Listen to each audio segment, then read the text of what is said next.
Hello. Well, our pair have found matches and a crowbar.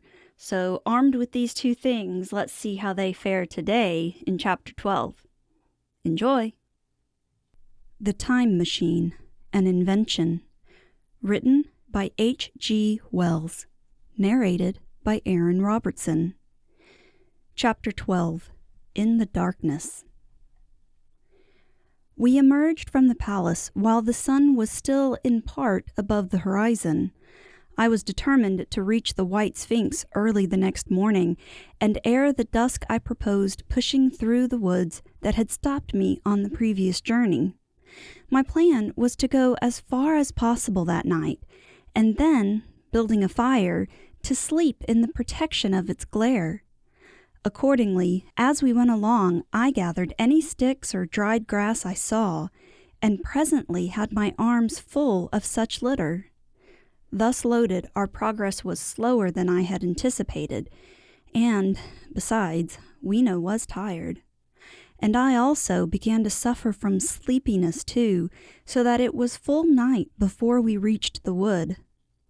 Upon the shrubby hill of its edge, Weena would have stopped, fearing the darkness before us, but a singular sense of impending calamity, that should indeed have served me as a warning, drove me onward. I had been without sleep for a night and 2 days, and I was feverish and irritable. I felt sleep coming upon me, and the Morlocks with it. While we hesitated among the black bushes behind us, and dim against their blackness, I saw 3 crouching figures.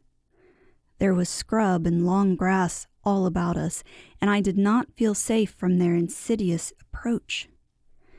The forest, I calculated, was rather less than a mile across. If we could get through it to the bare hillside, there, as it seemed to me, was an altogether safer resting place. I thought that with my matches and camphor I could contrive to keep my path illuminated through the woods. Yet it was evident that if I was to flourish matches with my hands, I should have to abandon my firewood. So rather reluctantly, I put it down. And then it came into my head that I would amaze our friends behind by lighting it. I was to discover the atrocious folly of this proceeding, but it came to my mind as an ingenious move for covering our retreat. I don't know if you have ever thought what a rare thing flame must be in the absence of man and in a temperate climate. The sun's heat is rarely strong enough to burn, even when it is focused by dewdrops, as is sometimes the case in more tropical districts. Lightning may blast and blacken, but it rarely gives rise to widespread fire. Decaying vegetation may occasionally smolder with the heat of its fermentation, but this rarely results in flame. In this decadence, too, the art of fire-making had been forgotten on the earth. The red tongues that went licking up my heap of wood were an altogether new and strange thing to Weena. She wanted to run to it and play with it. I believe she would have cast herself into it had I not restrained her. But I caught her up, and in spite of her struggles, plunged boldly before me into the wood. For a little way, the glare of my fire lit the path. Looking back presently, I could see, through the crowded stems, that from my heap of sticks the blaze had spread to some bushes adjacent, and a curved line of fire was creeping up the grass of the hill. I laughed at that, and turned again to the dark trees before me. It was very black, and Weena clung to me convulsively, but there was still, as my eyes grew accustomed to the darkness, sufficient light for me to avoid the stems. Overhead, it was simply black, except where a gap of remote blue sky shone down upon us here and there. I lit none of my matches because I had no hand free. Upon my left arm, I carried my little one. In my right hand, I had my iron bar. For some way, I heard nothing but the crackling twigs under my feet, the faint rustle of the breeze above, and my own breathing and the throb of the blood vessels in my ears. Then I seemed to know of a pattering behind me. I pushed on grimly. The pattering grew more distinct, and then I caught the same queer sound and voices I had heard in the underworld. There were, evidently, several of the Morlocks, and they were closing in upon me. Indeed, in another moment, I felt a tug at my coat, then something at my arm, and Weena shivered violently and became quite still. It was time for a match, but to get one, I must put her down. I did so, and as I fumbled with my pocket, a struggle began in the darkness about my knees, perfectly silent on her part, and with the same peculiar cooing sounds from the Morlocks. Soft little hands, too, were creeping over my coat and back, touching even my neck. Then the match scratched and fizzed. I held it flaring and saw the white backs of the Morlocks in flight amid the trees. I hastily took a lump of camphor from my pocket and prepared to light it as soon as the match should wane. Then I looked at Weena. She was lying, clutching my feet, and quite motionless, with her face to the ground. With a sudden fright, I stooped to her. She seemed scarcely to breathe. I lit the block of camphor and flung it to the ground, and as it split and flared up and drove back the Morlocks in the shadows, I knelt down and lifted her. The wood behind seemed full of the stir and murmur of a great company. She seemed to have fainted. I put her carefully upon my shoulder and rose to push on. And then there came a horrible realization. In maneuvering with my matches and Weena, I had turned myself about several times, and now I had not the faintest idea in what direction lay my path. For all I knew, I might be facing back towards the Palace of Green Porcelain. I found myself in a cold sweat. I had to think rapidly what to do. I determined to build a fire and encamp where we were. I put Weena, still motionless, down upon a turfy bowl, and very hastily, as my first lump of camphor waned, I began collecting sticks and leaves. Here and there, out of the darkness round me, the Morlock's eyes shone like carbuncles. The camphor flickered and went out. I lit a match, and as I did so, two white forms that had been approaching Weena dashed hastily away. One was so blinded by the light that he came straight for me, and I felt his bones grind under the blow of my fist. He gave a whoop of dismay, staggered a little way, and fell down. I lit another piece of camphor and went on gathering my bonfire. Presently, I noticed how dry was some of the foliage above me, for since my arrival on the time machine, a matter of a week, no rain had fallen. So instead of casting about among the trees for fallen twigs, I began leaping up and dragging down branches. Very soon I had a choking, smoky fire of green wood and dry sticks, and could economize my camphor. Then I turned to where Weena lay, beside my iron mace. I tried what I could to revive her, but she lay like one dead.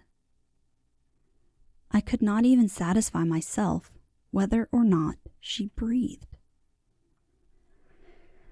Now the smoke of the fire beat over towards me, and it must have made me heavy of a sudden. Moreover, the vapor of camphor was in the air. My fire would not need replenishing for an hour or so. I felt very weary after my exertion and sat down. The wood, too, was full of a slumberous murmur that I did not understand. I seemed just to nod and open my eyes. But all was dark, and the Morlocks had their hands upon me.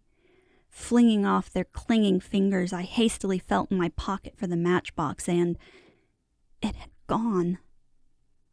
Then they gripped and closed with me again. In a moment I knew what had happened.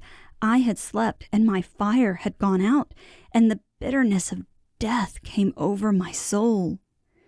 The forest seemed full of the smell of burning wood. I was caught by the neck, by the hair, by the arms, and pulled down. It was indescribably horrible in the darkness to feel all these soft creatures heaped upon me. I felt as if I was in a monstrous spider's web. I was overpowered and went down. I felt little teeth nipping at my neck. I rolled over, and as I did so, my hand came against my iron lever. It gave me strength. I struggled up, shaking the human rats from me, and holding the bar short, I thrust where I judged their faces might be. I could feel the succulent giving of flesh and bone under my blows, and for a moment I was free. The strange exultation that so often seems to accompany hard fighting came upon me. I knew that both I and Weena were lost, but I determined to make the Morlocks pay for their meat.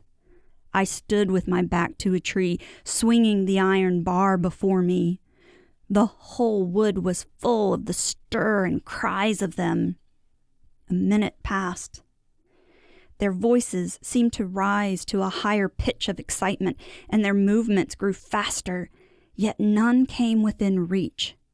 I stood glaring at the blackness. Then suddenly came hope. What if the Morlocks were afraid? And close on the heels of that came a strange thing. The darkness seemed to grow luminous. Very dimly, I began to see the Morlocks about me, 3 battered at my feet, and then I recognized with incredulous surprise that the others were running in an incessant stream, as it seemed, from behind me and away through the wood in front, and their backs seemed no longer white, but reddish. As I stood agape, I saw a little red spark go drifting across a gap of starlight between the branches and vanish. And at that I understood the smell of burning wood, the slumberous murmur that was growing now into a gusty roar, the red glow, and the Morlock's flight. Stepping out from behind my tree and looking back, I saw, through the black pillars of the nearer trees, the flames of the burning forest. It was my first fire coming after me. With that, I looked for Weena, but she was gone. The hissing and crackling behind me, the explosive thud as each fresh tree burst into flame, left little time for reflection. My iron bar still gripped, I followed in the Morlock's path. It was a close race. Once the flames crept forward so swiftly on my right as I ran that I was outflanked and had to strike off to the left. But at last I emerged upon a small open space, and as I did so, a Morlock came blundering towards me and past me and went on straight into the fire. And now I was to see the most weird and horrible thing, I think, of all that I beheld in that future age. This whole space was as bright as day with the reflection of the fire. In the center was a hillock or tumulus surmounted by a scorched hawthorn.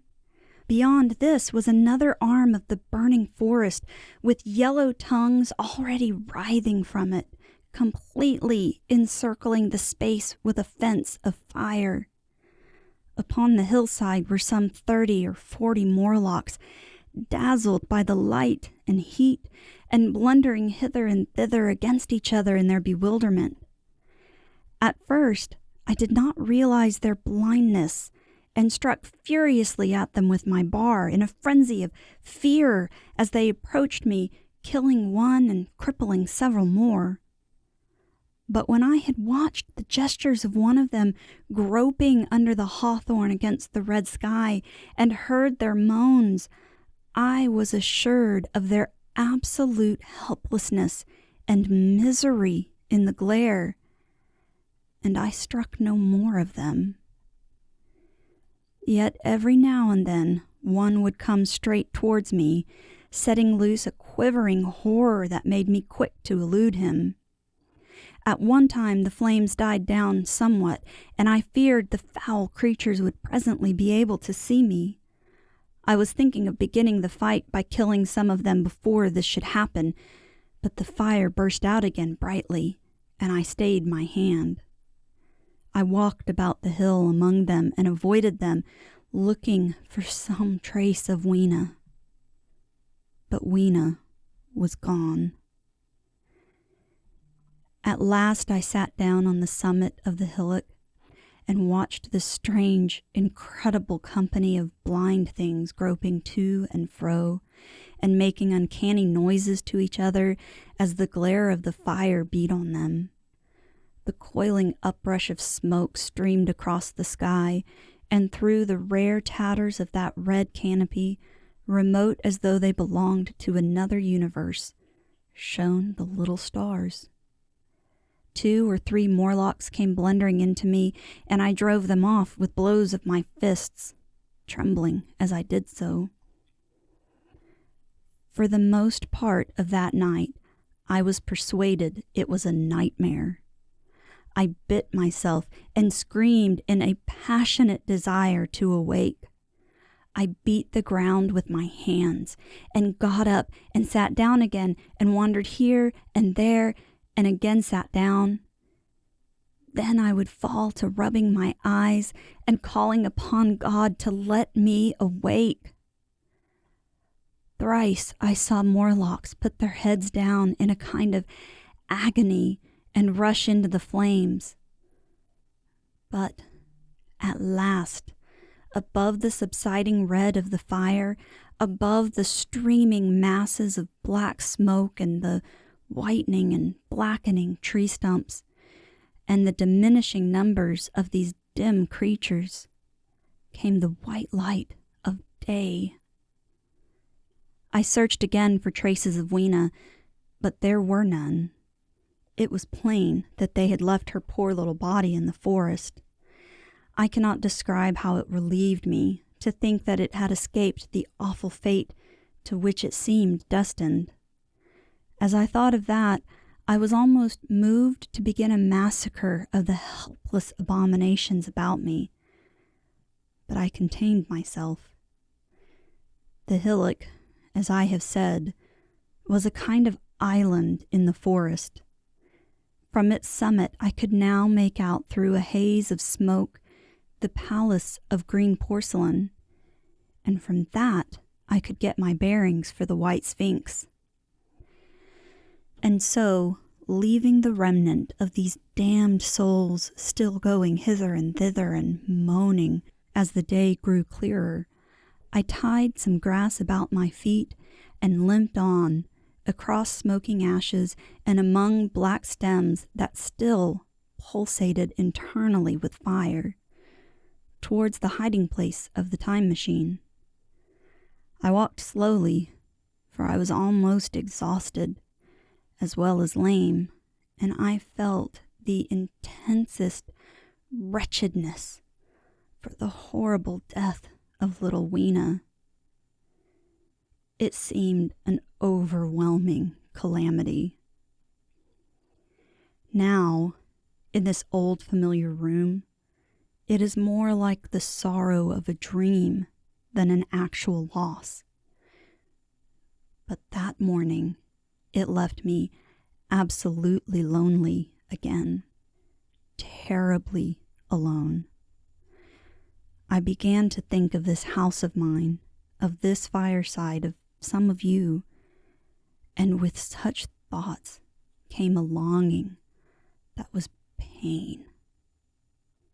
But as I walked over the smoking ashes under the bright morning sky, I made a discovery. In my trouser pocket were still some loose matches. The box must have leaked before it was lost. Today is a bit sad as we have lost Weena. Hopefully tomorrow in chapter 13 will bring us some better news. Until then, thanks for listening. This has been a reading of a public domain book from www.gutenberg.org. For more information about the narrator, visit www.erin-robertson.com or find her on Facebook at Narrated by Erin Robertson. Don't forget to hit the subscribe button.